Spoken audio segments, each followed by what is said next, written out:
Welcome back. We are joined by Seyed Mohammed Marandi, a professor at Tehran University and a former advisor to Iran's nuclear negotiation team, to discuss the updates of the war being launched against Iran. So thank you for coming back on. Thanks to you, Glenn. It's always a pleasure. So, we've seen now Trump arguing that the war could end soon, and according to the Wall Street Journal, Trump's advisors are recommending that he puts a quick end to this war. It's still unclear what the U.S. demands are, but what do we know about Iran's demands? Because it's been attacked twice now in surprise attacks during negotiations, only within the last year, and seemingly with the intentions of regime change and the destruction of Iran. I don't think this has changed, and which begs the question: what is it that Iran wants? What are its war objectives now that again this war is going on? I think by now it's becoming clear that the things that we've been saying for well over a year now have all turned out to be true. And that the assessments made by Western think tanks, Western pundits, Western media, and Western regimes have all turned out to be false. And this is the story of the last 47 years.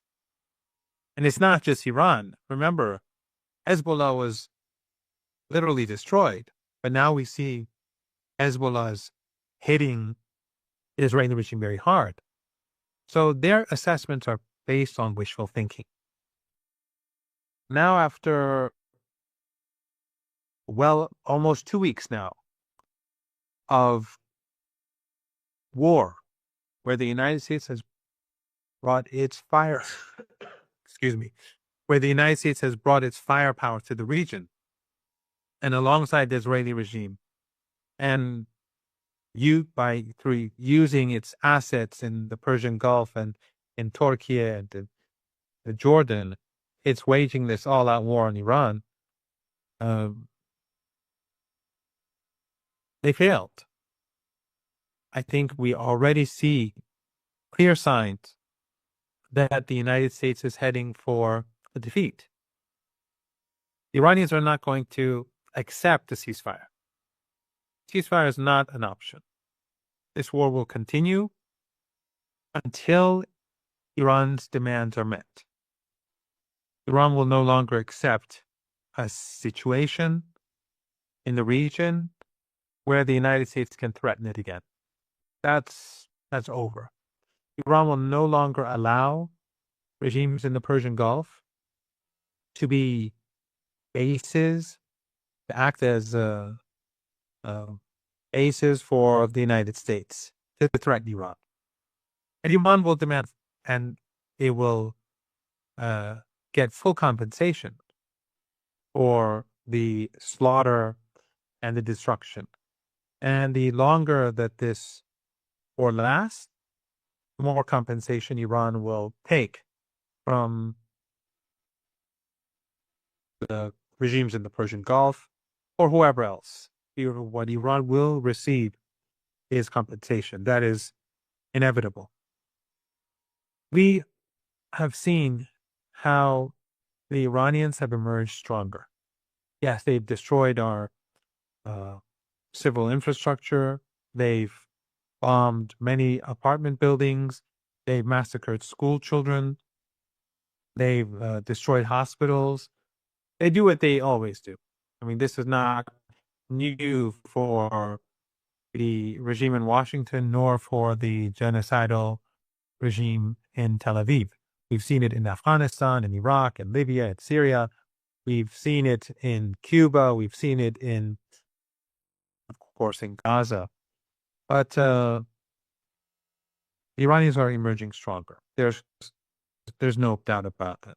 And we've seen people in huge numbers come to the streets every night and sometimes during the day from the beginning of the war in support of the leader, in defiance of Trump and the Trump regime, and under fire, under missile fire, under the threat of being murdered.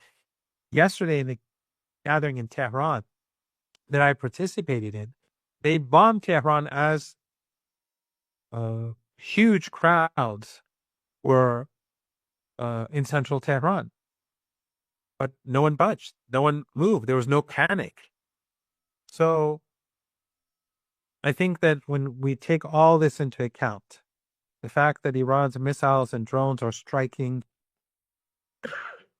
U.S. assets across the Persian Gulf region, and the fact that the Israeli regime is being pounded day and night, and the fact that the resistance in Lebanon and Iraq are actively hurting the regime, and the fact that Yemen is prepared to carry out its offensive actions against this aggression of this Epstein coalition, it just indicates that it's only going to get worse for the United States and worse for its proxies in the region.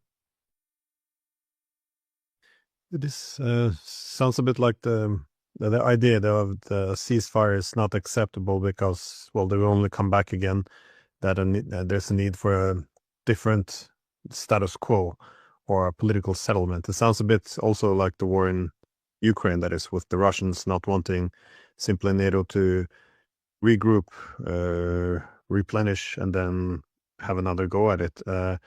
But I was wanting to ask, what is happening on the ground there, though, in Iran? Because what we've seen over the past few days is the attacks on its fuel depots, which has caused this toxic rain that apparently burns the skin, destroy lungs. Also, it's a bit of an ecological disaster, if I'm not mistaken, as it produces cancer and other diseases, possibly for decades to come. We also seen the destruction of the desalination plant, that is what cleans the water, which is considered, well, yet another war crime. Oil tankers being attacked. How are you assessing this? Is this the U.S. and Israel not able to defeat Iran on the battlefield, so go after population, but also how would Iran retaliate? Because this is an escalation once the civilian population is the target. Yes, I think it's pretty clear by now that the United States has failed on the battlefield. It has failed to stop our missiles and drones. So since it cannot destroy Iran's underground facilities and its factories that produce missiles and drones, it is taking it out on ordinary people. It is trying to slaughter people, to create panic and fear among society. It is destroying key infrastructure to make Iranians worry about the days and weeks ahead. And of course, the airstrikes on the refinery and the massive fires that were caused and which burned quite a few people alive. That spread across Tehran and beyond. And if you look at my car, it's covered in oil. It's oily. If you drive across Tehran, you'll see automobiles, many of them, those that were parked outside in the open, that they face the same situation. When you go out and touch something, your hand becomes dark, it becomes oily, it becomes dirty. And of course, our children are inhaling this, our grandchildren are inhaling this, men and women are inhaling this, elder people are inhaling this. People like myself who are victims of chemical attacks by the West through Saddam Hussein, especially the German regime, which was key in providing those chemical weapons, we are at risk. Messages were sent to all those who were victims of gas attacks to take extra precaution. But how can you take extra precaution? There are things you have to do. So this, I think, is clearly an act of desperation. And it does seem that Trump is desperate. It does seem that he's that he is not that he's not doing well. Over the past few hours, he's been saying all sorts of crazy things. And at one moment, he speaks about the war coming to an end. Then he speaks about destroying the Iranian nation. And you don't see any outrage in the West. You don't see European leaders outraged when he talks about destroying the Iranian nation. You don't see CNN or the BBC or Fox News or The Guardian outraged when he says that he will attempt to destroy the nation. This is extraordinary, and it shows how morally bankrupt the elites in the West are from any of these major political parties and entities that are controlled by this the oligarchs and the Epstein class. But even those threats and those inconsistent and those constantly changing statements coming from Trump, they're not going to affect Iran. Iran is going to keep the Strait of Hormuz closed. He can try his best to talk the markets down. It will work for a couple of days, but the fact is that there's going to be a shortage of energy. Every day, 20 million barrels of oil, and it could increase if Iran punishes the regime in Baku, the Republic of Azerbaijan, or if the Yemenis strike Saudi oil pipeline that goes through the Red Sea, and so on, it would get worse. But for now, 20 million barrels of oil a day are disappearing from the marketplace, and every day an extra 20 million is added to it. So he can talk down the market for a couple of days, and Western media and Western governments can help him do that, and then they can release their reserves. The reserves, as far as I know, that the G7 have, can only last 2 months. I mean, they can only compensate for 2 months, but they have 2 months worth of reserves, and I don't think that that Iran plans to open the Strait of Hormuz anytime soon. So we're heading for a global economic crisis. And this is something that we discussed. You and I discussed this multiple times, and I'm sure you and your other guests have discussed this many times before as well. So the fact is that the West is ignorant. They could have listened to your show, Western elites, and they would have discovered that 6 months ago, what would be happening, what would happen under the current circumstances. They brought this upon themselves. And again, I constantly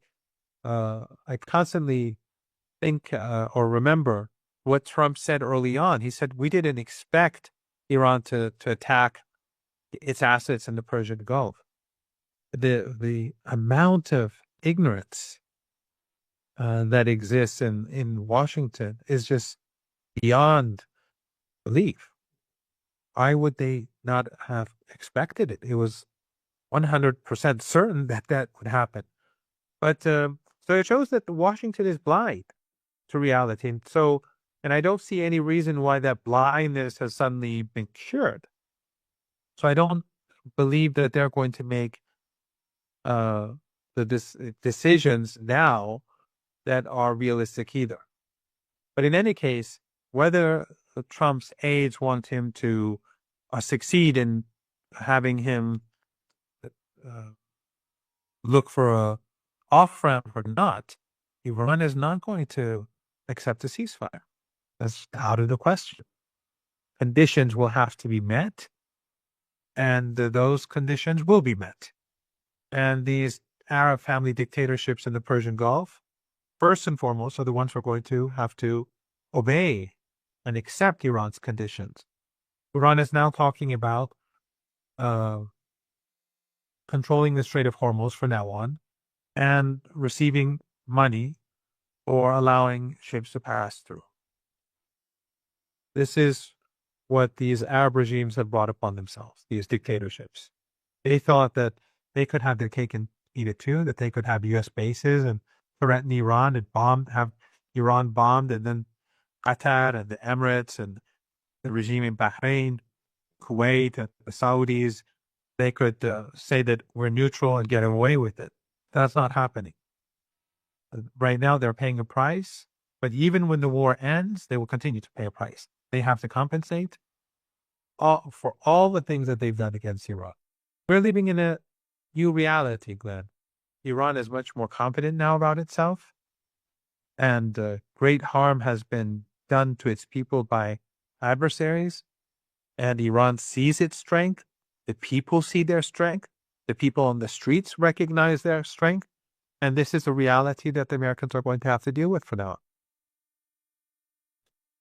I think, well, what you alluded to is one of the key weaknesses I think we see in the West now, which something that I've definitely warned a lot about. That is, I think we've been captured by our own narratives. As you said, the people I've spoken to on this program here, there's almost been a complete consensus that if the US would attack, then the first thing Iran would do is to knock out all of its bases in the region. So it should have been predictable.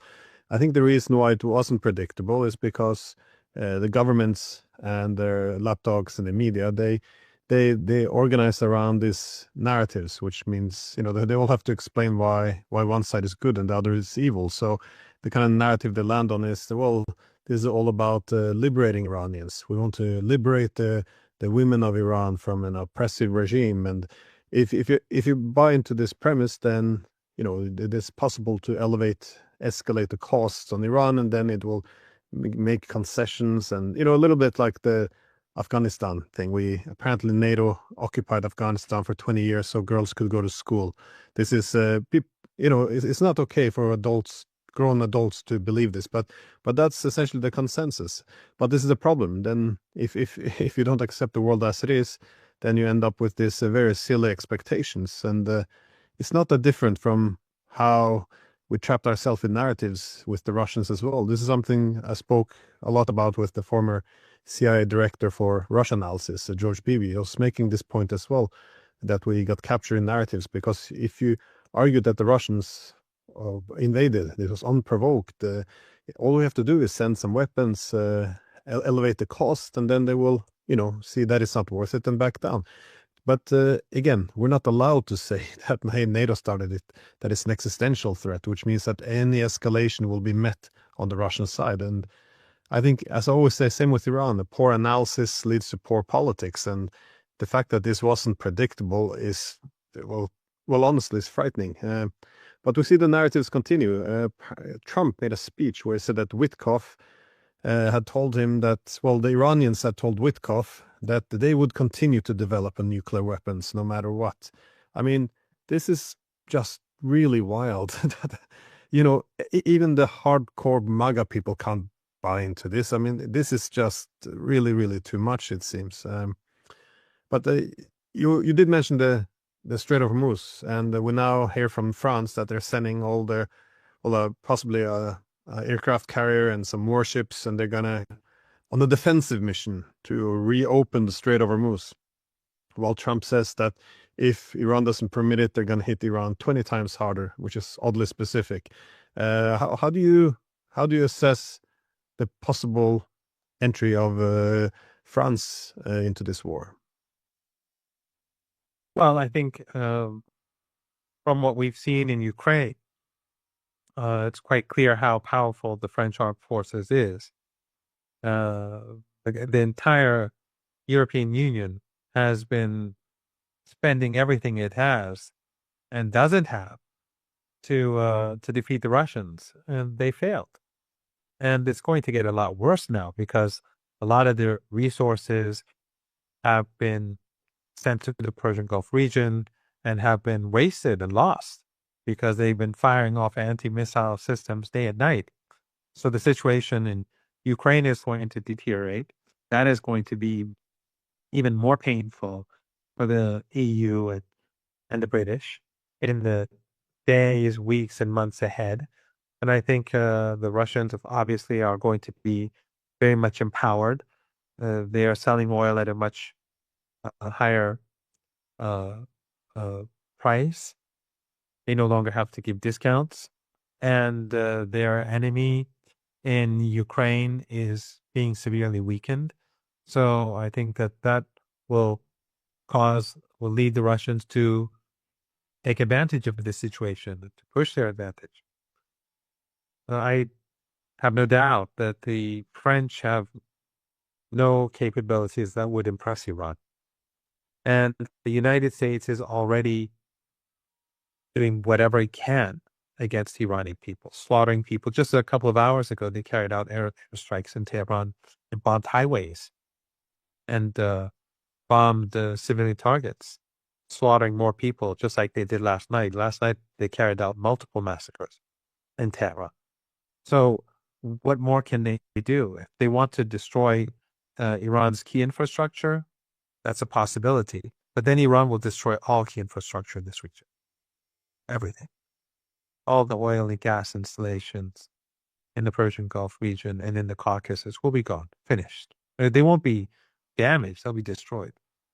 And that will mean that the key infrastructure of the United States will collapse. The world will collapse because we will enter a severe global economic depression. If that's what the United States wants, that's what it will get. But the world will know that it's the United States that did this. It will know that the Zionists did this. It will know that Netanyahu did this. Because Iran does not want war. Iran does not want to expand the war. We want to live in peace. We want the rights of Palestinians and the Lebanese and the people of Syria to be restored. That's a very normal expectation. But if war is imposed upon us, we will respond with countermeasures. We will punish the enemy. And now the United States has lost everything in the Persian Gulf region. And the damage that has been done to the United States is far greater so far than to Iran. Because the Persian Gulf region is, all of these are American assets. The oil that is sold. I mean, think about this, Glenn, and I'm sure you have, but I'm just, I'm sure your audience also knows this because they're very politically aware. But let's think about this. This oil is not being sold. What is it sold in? It's sold in dollars. That's one. Two, a lot of this money goes to the U.S. stock market. And for bonds, there's no money. So it's not going to go there. And there's huge damage that's been done to these regimes. It's not just the drone or the missile that hits. It's the entire confidence that used to exist about these regimes, where huge amounts of money from across the world would go to the Emirates, for example, just as one example. That's disappeared.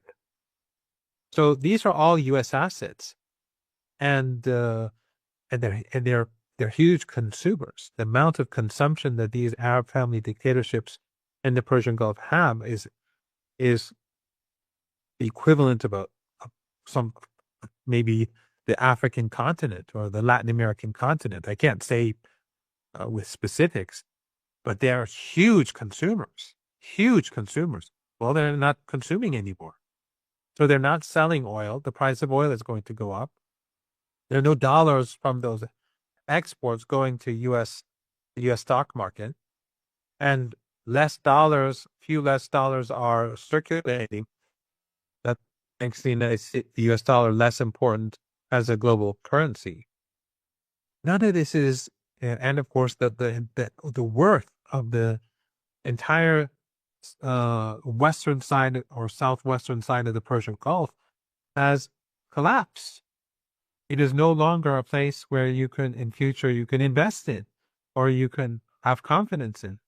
And as I said, this area is controlled by the United States.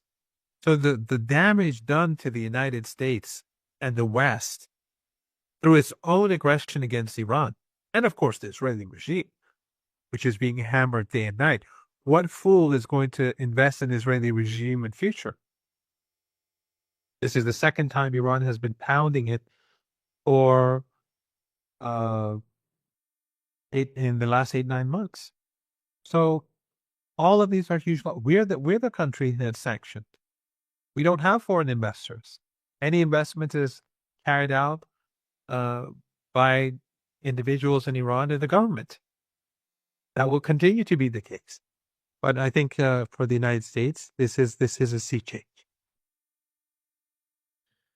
Yeah, well, it kind of points to how much is at stake here, because if if the United States would be successful in terms of, well, as they keep saying on Fox News, to seize control over Iran and its oil, then, well, essentially China would be cut off from Iranian energy, and the US would have a strategic advantage against its main peer rival. Uh, However, if it's unsuccessful and then now the petrodollar is essentially under threat, this would then impact things like the funding of the AI bubble in the US, which would then end the race for dominance in high tech, in the high tech industries, in artificial intelligence, robotics. So there's a lot at stake here, and yeah, as we see, Iran is of course bearing the brunt of this. But given all the that is at stakes, and we know that the U.S. will likely intensify the pressure on Iran, that is to escalate. Well, what is it that possible for Iran to do if it want to go up, also go up the escalation ladder?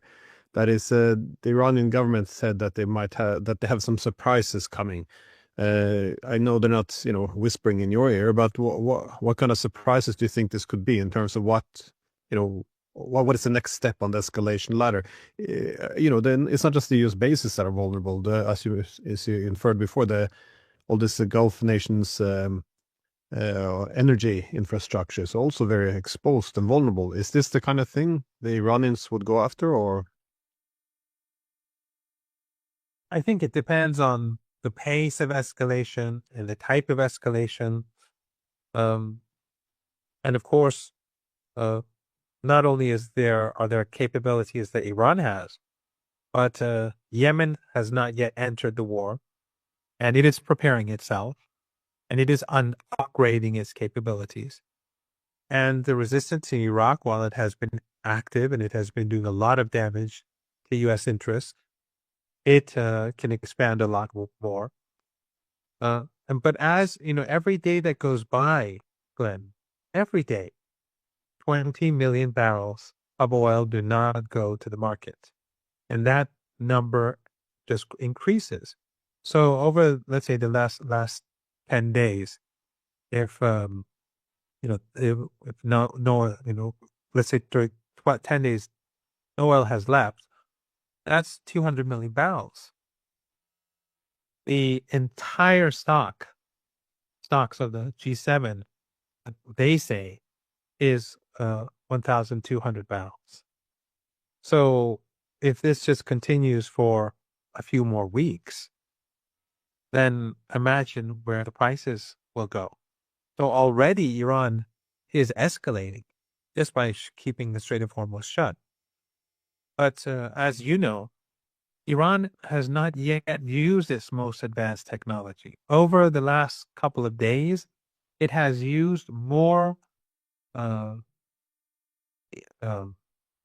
newer drones than before. But almost for the entire first week and a bit after, Iran was exclusively using old drones and old missiles. And as we speak, the Iranians have refrained from using their newer technologies. So there's a lot that Iran can do if damage is done to Iran's infrastructure. If the United States takes a further step to destroy more of Iran's oil or gas or energy installations, then the same will happen in areas controlled by the United States, in Kuwait, in the Emirates, in Saudi Arabia. If they strike our desalination plants, we don't need them the way they do. If we destroy the desalination plants in the Persian Gulf region, everyone will have to leave. They'll have to drive across the Arabian Peninsula to Syria, Jordan, Iraq, it will be over. So, because these are countries that are deserts. Iran has, you've been to Tehran. The mountains above Tehran right now are full of snow.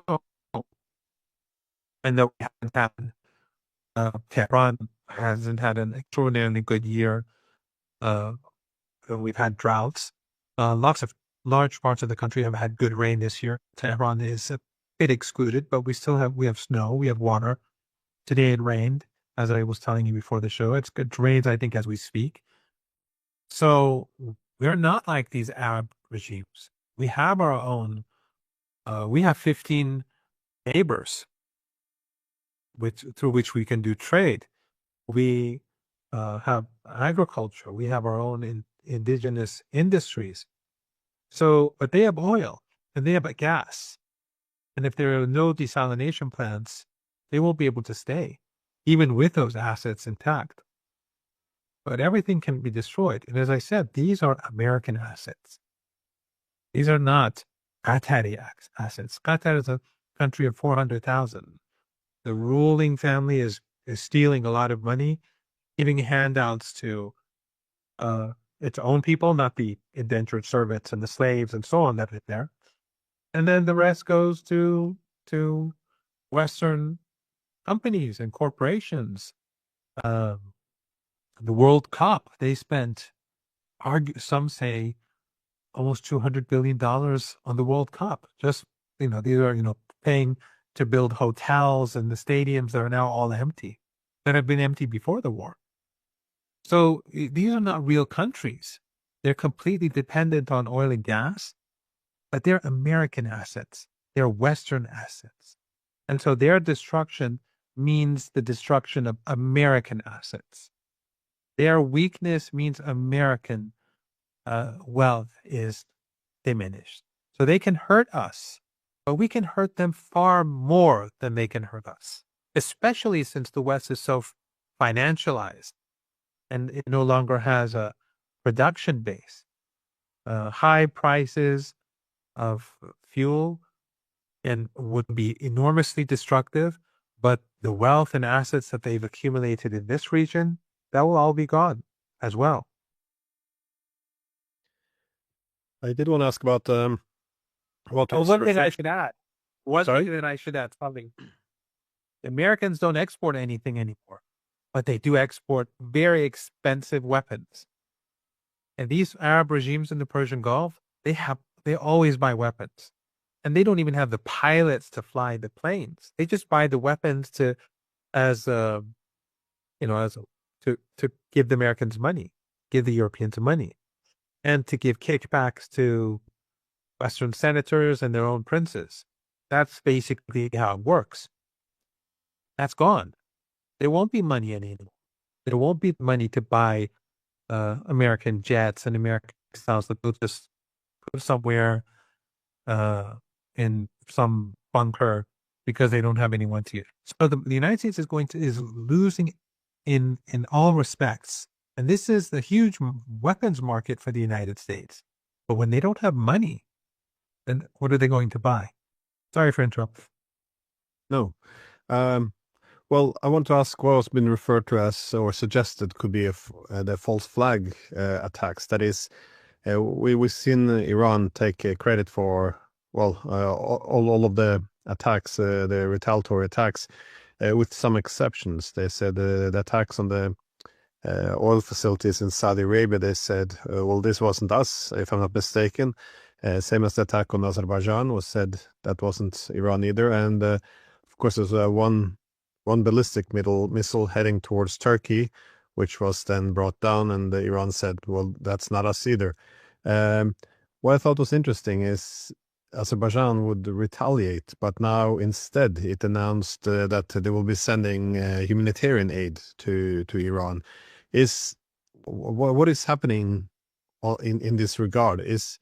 Has Iran, I guess, cleared the air with some of these countries, or are they possibly? It's possible that they will enter the war as well.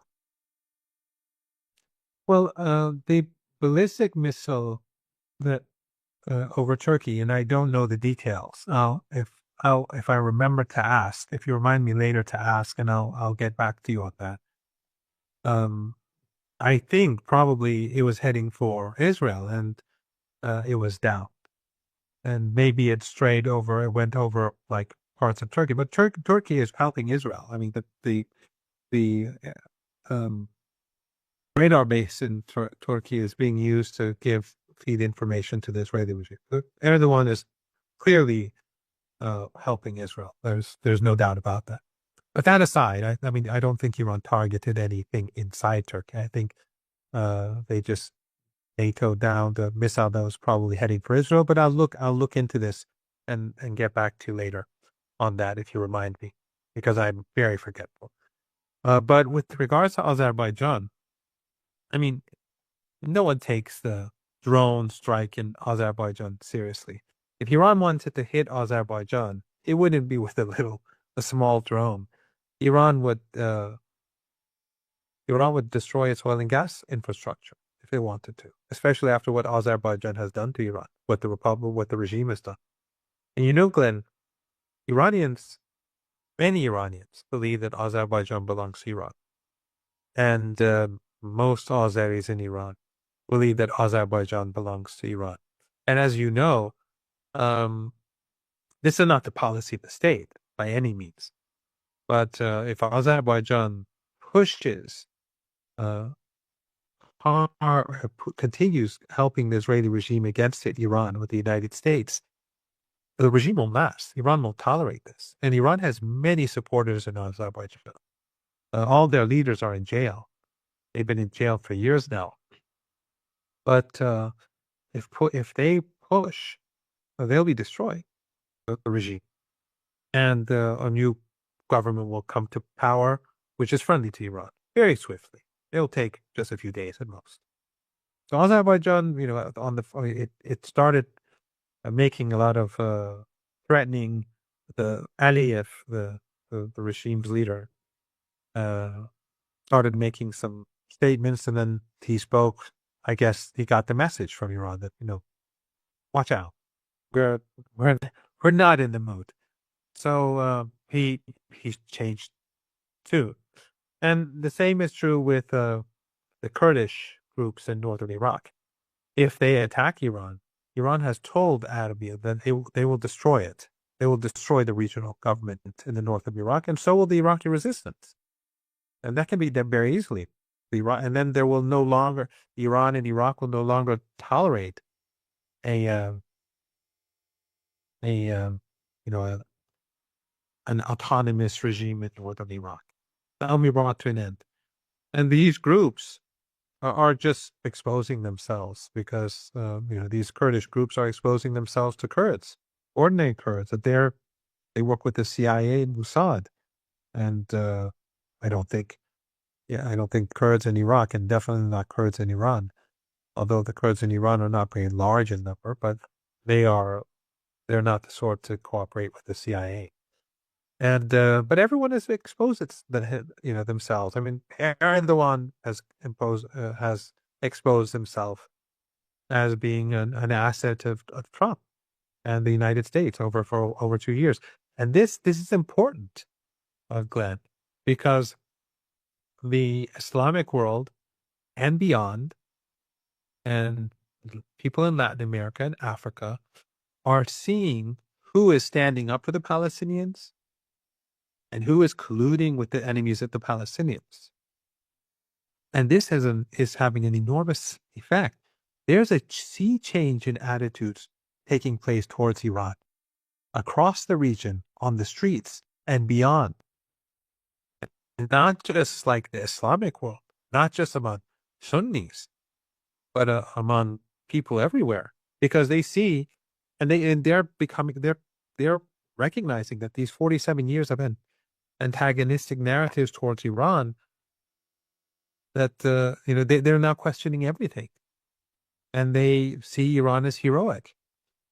This is something that I feel when I'm in contact with intellectuals and thinkers and activists abroad, when I when I'm active online and I see the responses, it's clear that there has been a very substantial change in the way people are seeing the world that they live in. And these regimes that have been pretending to support the Palestinian people or pretending to be critical of the Israeli regime, they've all been exposed. They are now naked in front of everyone, and I think that that is going to have a uh, that is going to facilitate even greater change in the coming months and years. Yeah, no, I remember, uh, well, when I was a student, was back in 2003. It was when the Americans invaded Iraq. It was almost common sense well, this was the universities in Australia that, after done with Iraq, then if Iran could be taken out, this would essentially be what would bring peace. I mean, this division, the presentation of Iran, the very demonized version of it, it was accepted by all, I think, and yeah, I think after the 12-day war back in June, the the narratives begin to shift dramatically. I haven't seen anything that could be even interpreted as empathy for Iran, unless it's about regime change, or say want to help its people free from the government. But it's such empathy for Iran's position. I've never seen this before really until 2025. So something, yeah, definitely has changed. But yeah, my last question was about the well the involvement of China and Russia, because as you know, there's a lot of comments now about satellites photos coming up, which originate from China, and of course the American media as well as the European is full of accusations that Russia could be assisting Iran with intelligence that is, yeah, the possible targeting. Again, no reflection at all that this is what Americans and Europeans are doing to Russia in Ukraine. But be that as it may, how do you see? What do we know actually about China and Russia being involved? Because well, the Kremlin doesn't want to comment on any of this, but I guess it's common sense they're involved in some regard, but it's very unclear to what extent. I don't know the details, but what I do know is that the Chinese and the Russians and the Iranians have moved closer to each other. This has been ongoing for years, but after the 12-day war, they moved even closer. And as I said earlier, Iran has 15 neighbors. It's a large country. Iran is this is I think it's a bit larger than the UK, Germany, and France combined. It's not a small country, and it has many neighbors, and it's a crossroads. That's why all the key transit routes really have to go through Iran in Asia that would connect West Asia and East Asia and the Persian Gulf to Europe and the Caucasus and Central Asia. So the ability for Iran to receive weapons or anything that would help with the war is there. It can be done through its eastern borders. It can be done through its northern borders, and there would be nothing that the United States could do about it. And the Chinese and the Russians can easily use these routes to trade with Iran, for Iran to send what Iran purchases. It's and you hear about certain weapons, air defense weapons, and so on that Iran has purchased. Again, I don't know the details, but I think it's clear as day that the Russians do not want the United States to succeed in West Asia, and the Chinese obviously don't want it either, because aside from Zionist expansionism and what the U.S. Ambassador to the Israeli regime said, that if they take West Asia, if they take the region, that's fine. And of course, he also said they're the most moral army in the world. So they could probably they can slaughter everyone across the hundreds of millions of people across the region and take the land, and that's fine with the United States. And of course, the ambassador has never been rebuked. He hasn't been removed. He hasn't been punished.